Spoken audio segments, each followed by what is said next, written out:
жерде бір қандай да бір түсінбестік болмас үшін, мысалы сен тұрмысқа дейін үлкен жол апатына ұшыраған, оның барлығы тұрмысқа дейін болған екен, көп адам біле бермейді. Мен жол апатына 20 жасымда түстім. 20 жасымда түстім, ал Саматты 18 жасымнан білем. Біз екеуміз екі жақта оқыдық. Ол шетелдерде оқыды, мен Алматыда оқыдым. Алматыда оқыдым, сосын оқу бітірместе мен Секен Тұрысбекте жұмыс жасап жүрген кезімде, енді жұмыс жасап, енді сахнаға шығып бастаған кезімде, гастроль деген нәрселер көріп бастаған кезімде ауылға, елге, тойға келем. Туған ағам үйленетін болып, сол кезде аварияға түсем.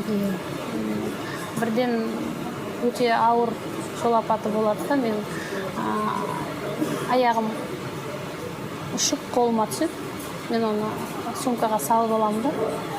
Артқа шок адам солса. Тілегім, жүрегім тек қана ағам мен інім деп соққаннан кейін, ағам аман болсын, бека деп айғайлай бердім. Сондықтан мен оны көрсетпеуге тырыстым көпшілікке. Жалпы қазақ халқына бас ием. Егер мені ерке қыз болсам да, мен етегімді жауып үйренген қыз екенмін. Сол қатты қиын жағдайдың кезінде, қазір енді міне 20 жыл өтті ғой. 20 жылдан кейін артыма былай қарасам, мен бірінші рет айтып отырмын, бәлен жылдан бері, артыма былай қарасам, қандай дархан халық, қалай сіз мені тәрбиелегенсіз. Мен егер өте ерке қызбын, бірақ етегімді қолмен жауып, аяқты сумкаға салып, жасырып, оны багажникқа тығып үлгердім. Себебі алдымызда үлкен автобус келе жатыр, іші толған үлкен ер адамдар, соларға көрсетпеудің мақсатында кішкентай шубымды жауып, ішіме темір кіріп кеткен, сол темірді суырып, оның барлығы қызу таппен болып жатқан бір құбылыс. Соның барлығындағы ең бірінші тілегім әкеммен ағама көрсетпеу. Әкеммен ағама көрсетпеу, қан көрмесін деп. Ол тәрбие, ол менің кереметтігім емес. Егер мен тырнағыма жаңағы тікен кіргенде шыңғыратын қыз болсам, онда басқаша. Мен талай киіз басқан қызбын, жүн түткен қызбын, ерке болып секіріп жүріп жасадым. Соның барлығында шыдамдылыққа мені өмір тәрбиелеген болу керек. Сонда ер адамды өзімнен жоғары қою біздің ішкі қалпымызға кіріп кеткен. Мен өзім жайында ұмытып кеттім. Ағам үшін тұрдым орнымнан. Себебі ол рөлде сол болды. Соның еңсесін төмен түсірмеу үшін. Самат ол кезде бір қиын жағдайға түсіп, оған хабар дұрыс жетпеген. Мен ол кезде ұялы телефон деген жоқ. Мен өзінің жұмыстарымен гастрольдеріне кетті деп ойлаған.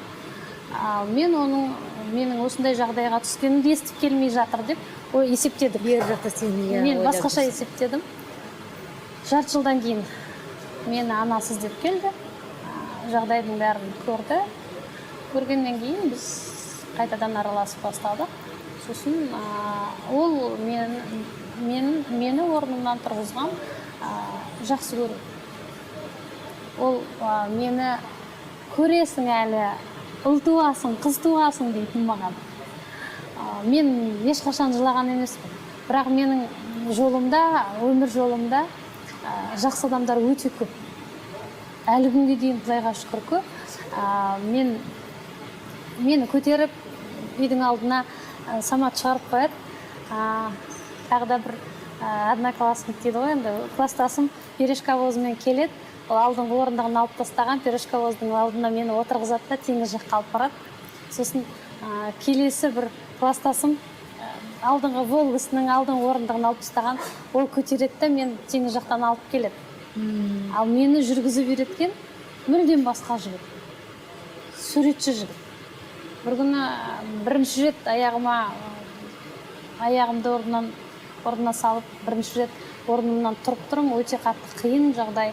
Менің омыртқаларым да сынған, әртүрлі жарақаттар болған, жамбас сүйек сынған, соның барлығында орнымнан бірінші рет тұрып, қалтиып тұрып тұрсам, көзі таныс біреу келе жатыр. Маған студент кезде бірінші курста ғашық болған жігіт.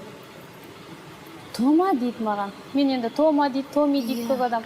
сосын сенбай көр мен, сосын неғып тұрсың дейді. Енді ол сөздің ұяттығы жоқ. Неғып тұрсың талтайып дейді. А мен комбинезон киіп алғанмын, кең комбинезон, ыстық қой аяқтың барлығы. Комбинезонмен былай қалтырап тұрмын ғой. Сосын жүрейін деп тұрмын дедім. Жүрсейші дейді. Ана намысты көрдіңіз ғой. Жүрем деп. Соған қарай жүрдім. Енді ол кезде жарақатта ашық, бәрі ашық тұр. А мен ана ғашық болған жігіттің алдындағы өрлігім. Мен сұлу болдым ғой. Менің жүрісім бөлек болды. Мен биге қатысқан қызбын, акробатикамен айналысқанмын. Соған қарап қазірде кербезденіп, кербез болып қалыпсың ғой деді маған. Мен кербезденіп жүріп келе жатырмын. Бірінші рет аяғы ауырып барады. Аяғымды басып, кербез болып жүріп келе жатырмын. Менің атым енді кербез деген. Содан тұрып қалды, саған бір нәрсе болған ба деді. Жоқ, еш нәрсе болған жоқ. Сосын күнде ол да түсінді, жан-жағына қарады, енді больница тұрғаннан кейін көрді да, аурухананың қасында тұрғанымда дұрыс түсінбеді. Сосын күнде сағат 3-те келіп, мені жүргізетін. Мен тұрып жүрем, бірақ еш нәрсе сұрамайтын. Мен өзім жалпы бүге-шүгесін былай айтқанды ұнатпайтын, әлі күнге дейін олай ұнатпаймын. Енді бүгін айтып отырған себебім, мен көп хаттар аламын. Жалпы аяғанды жақсы көрмеймін. Сол хаттардың ішінде мүмкін бізге де себебіңіз тиер деп. Менің себебім тисе тиер. Бірақ нәрсені білемін. Егер сіз жаныңызды аясаңыз, алға қарай жүрмейсіз. Мәскеудегі жағдай? Мәскеуде көп болдым. Мен жалпы орыс еліне үлкен рахмет айтамын. Көптеген білім алдым, ем алдым. Менің 70% емім сол жақтан болды. Менің дәрігерлерім сол жақта болды. Бұл аяққа қатысы жоқ? Жоқ, бұл аяққа қатысы жоқ. Бұл енді адам қуантпайтын басқа бір қатерлі нәрсе. Сондай бір аурумен ауырдым. Ол аурумен ауырғанда мен қызық өз-өзімді үлкен консилиумға рұқсат бердім салуға. Әлемнің түкпір-түкпірінен келген 7 дәрігер емес, 70 дәрігер емес, 7000 дәрігер жиналған консилиумда менің денем. Үлкен консилиумда, енді бетімді көрсетпейді ғой, басымда шашым жоқ.